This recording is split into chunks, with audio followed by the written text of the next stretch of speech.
Okay, we are back. We are talking with Deb again. Today we are talking all about how we are all feeling a little left behind in our careers. Are people going back to work? Is everyone working but me? The thoughts we always have, but they're a little magnified right now because we're not really sure what the heck's going on. So, Deb, first of all, what do you as an actress sometimes experience these like in regular life, everyone's working but me type of feelings? 100%. Okay, great. Yeah, like all the time, like 100% all the time. And as soon as I get an audition, I'm automatically like, oh, well, I'm not going to get this. So it doesn't, like, why am I even going to put in all the effort? Because, I'm going to, devote all of this time and energy to this thing that I'm not going to get. Mm. And I think that I've done a few things to help with that. Number one, I wish I had some. I have notes all over my house that say you can do it and why not you? And that was something that like a friend of mine wrote in a note to me once where we were, spiraling about like celebrities and celebrity status and all of this sort of stuff. And she was like, Deborah, why not you? Why isn't that a possibility for you? And I was like, you're right. That is 100%. Of course it is, And I think that's been very helpful for me. I literally have Post-it notes all over my house that say, why not you? And I think that is a really important thing to recognize. I would say though, as a caveat to that, I know that I personally have very huge goals when it comes to my career. Like I know 100% that I am going to be acting and producing for the rest of my life. I know that without a doubt. I know that no matter what sort of crazy hurdles come my way with pandemics and all of the things that like I am going to find a way through it. And that I know that like I would prefer to marry someone who is going to raise our kids. Like I want to be the working, like I have very clear ideas about what I want my life to be. And I think that that's very important for people to come to terms with. I know that, I mean, if you would have talked to me like 3 months ago, it would have been really difficult for me to say that like, I'm going to be famous and people are going to know my name. It would have been very difficult for me to say that because we have all of this shame about like what we want and, and all of this is self-imposed, Mm-hmm. and I was talking to one of my friends and I was telling her about my like goals for my life and stuff. And she was like, oh gosh, I don't want that at all. She was like, all I want is like to, like book a couple really good movies and, like then move to the country and have a house with like lots of cats. And I was like, fantastic. But it was one of those things where like, I hadn't completely recognized the difference in my goals versus her goals. And that was really important for me to recognize that like, that those are specific to me and that's okay. And that what her goals are specific to her and that's okay.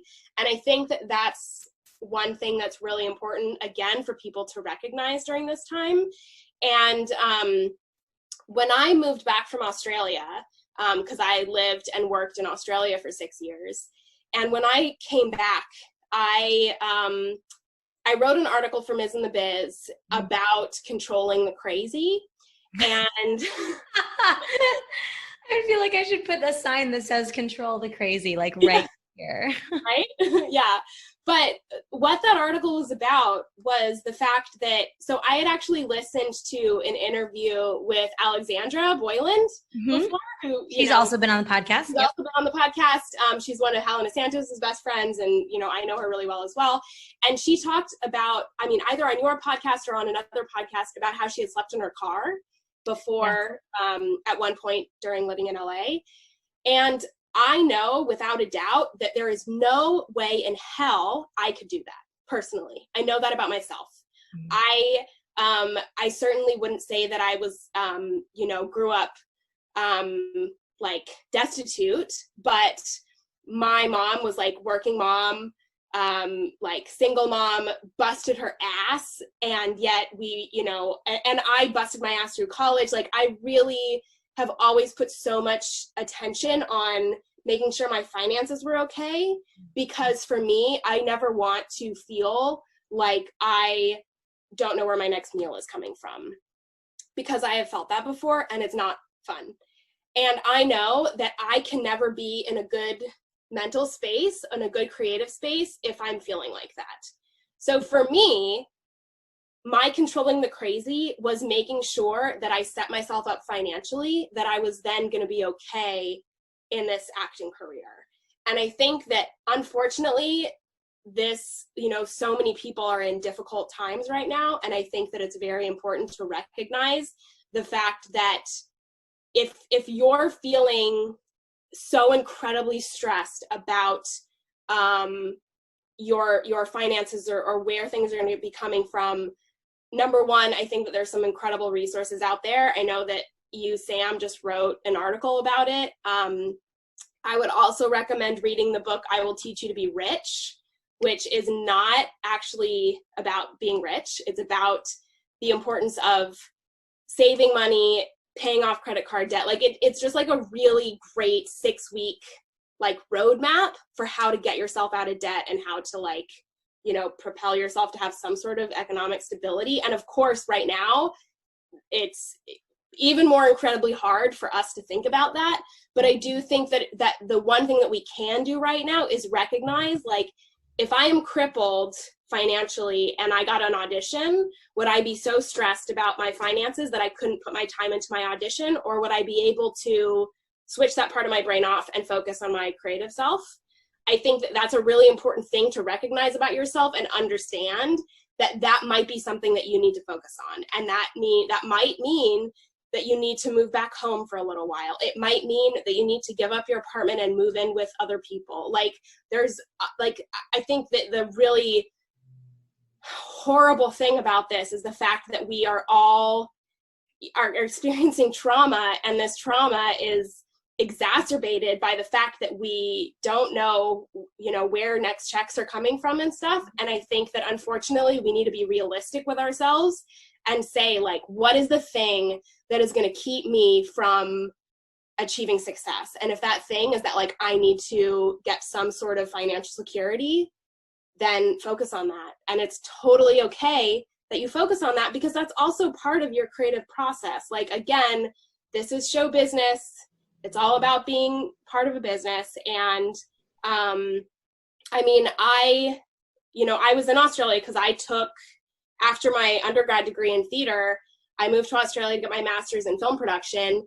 And then I started a construction company and worked in construction for 4 years. And I remember when you told me that, and I was just like, yeah. And like the lessons that I learned from running a business, a multi-million-dollar business, and from work interacting with people on a daily basis, like there were so many things that I learned from that. And I think that it's very important to recognize the fact that I had to take that 6 years off. Like when I came back to LA, I was like, shoot, I'm 27 and like I've got no credits and I'm never gonna get anywhere. Like that's gonna be the worst thing ever. And in fact, what I had learned about myself and what I learned about running a business and all that sort of things have propelled me. Like the last 6 years, I've produced 4 features and I've starred in 2 of them, and I've had supporting roles in the other 2. And like the only reason that I've been able to do that was because of all of the things that I learned when I was taking a break from acting. And so I think that, like, to bring this full circle, the most important thing to remember right now is that we are all not working, at least, or at least we're not working the way that we want to, Like we all, like I had big goals for myself this year as far as what I was going to accomplish. I know you did too. I remember you talking about that. And I think it's so important to like recognize that that's okay. And that whatever you do right now is going to, come back around and help you. Because like, if you're an actor, then you're an actor.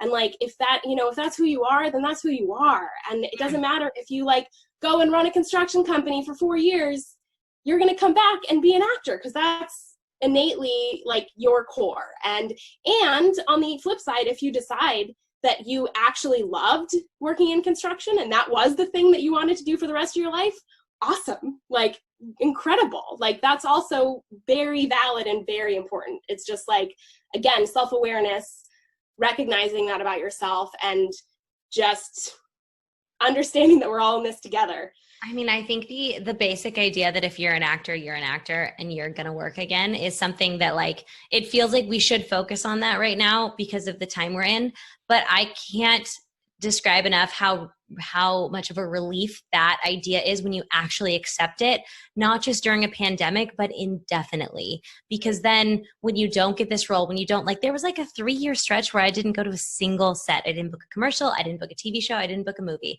And I was like, wow, probably maybe I should be done. and being able to come out of longer dry spells and getting, just surviving is going to, I think, if this is what you want to do, if you're an actor, like you said, you're an actor, you will get out of it. You're not done booking work. You just might be on pause. Mm-hmm. Agreed. And again, like, everyone is feeling this way. Like, I interviewed Anna Camp yesterday for my, to talk about the movie that we made together. And I asked her, I was like, how are you doing with quarantine? And she was like, I'm terrified that I'm never going to work again. And I'm like, this is Anna Camp. Like, she's a huge star and she's worried about this too. And yes, of course, she will be in the people who are reached out to first. Like, we're recognizing the fact that, of course, there is a celebrity status of people who will go back to work in a different way than, like, you or I, but that does not mean that we're not going to go back to work. Like, it's all different and the same. And I think it's just important to, like, we're all in a mixing pot. We're all working towards collective goals. And that's it. And, like, some good stuff is going to come out of this. Like, we're going to get some cool shows eventually. Okay, cool. So then I would love to talk to, on our next video, I would love to chat a little bit about maintaining a good mental attitude as we do start to step back into the real world, or whatever is left of it. Absolutely. Okay, great. All right, guys, we will be back.